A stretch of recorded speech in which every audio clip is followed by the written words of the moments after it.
അടുത്തത് നമ്മൾ കഴിഞ്ഞ 2 ക്ലാസ്സിലും ഫോംസ് ഓഫ് വെർബ് പറഞ്ഞപ്പോഴും അതിനകത്ത് റെഗുലർ വെർബും ഇറഗുലർ വെർബും എന്തെന്ന് പറഞ്ഞിരുന്നു. അപ്പൊ റെഗുലർ വെർബ് എന്താന്ന് നമുക്ക് നോക്കാം. നോക്കൂ, V2 simple past, V3 past participle. ഇത് രണ്ടും നിർമ്മിക്കാൻ V2ഉം V3യും അതായത് സിമ്പിൾ പാസ്റ്റും പാസ്റ്റ് പാർട്ടിസിപ്പിളും നിർമ്മിക്കാൻ റൂട്ട് ഫോമിനോട് V1നോട് ഡി അല്ലെങ്കിൽ ED ചേർത്താൽ മതിയാകുന്ന ക്രിയകൾ, അവയാണ് റെഗുലർ വെർബ്.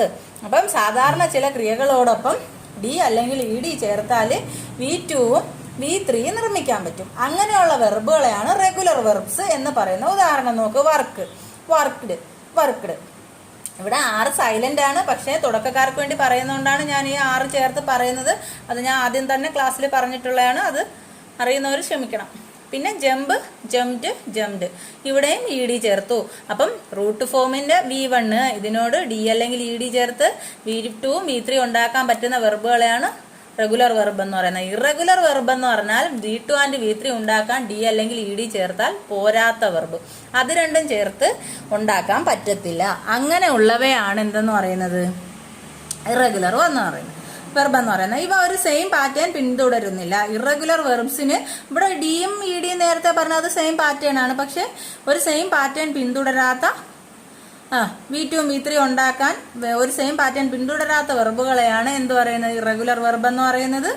അതില് ഒന്നിൽ ഇതിലെന്താണ് അക്ഷരങ്ങൾ വ്യത്യാസം വരും. ഇത് നമുക്ക് ഓർത്ത് വെക്കപ്പെടേണ്ടതാണ്. ഓർത്ത് വെക്കപ്പെടാനേ പറ്റത്തുള്ളൂ, അല്ലാതെ പറ്റത്തില്ല. കാണാതെ പഠിച്ച് ഓർത്ത് വെക്കാനേ പറ്റത്തുള്ളൂ.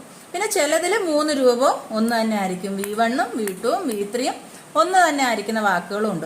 അപ്പം അങ്ങനെയുള്ള വെർബുകളെയാണ് എന്തെന്ന് പറയുന്നത് ഇറഗുലർ വെർബ് എന്ന് പറയുന്നത്. ഒരു ഉദാഹരണം, സിങ് പാടുന്നു, സാങ് പാടി, സങ് പാടപ്പെട്ടു.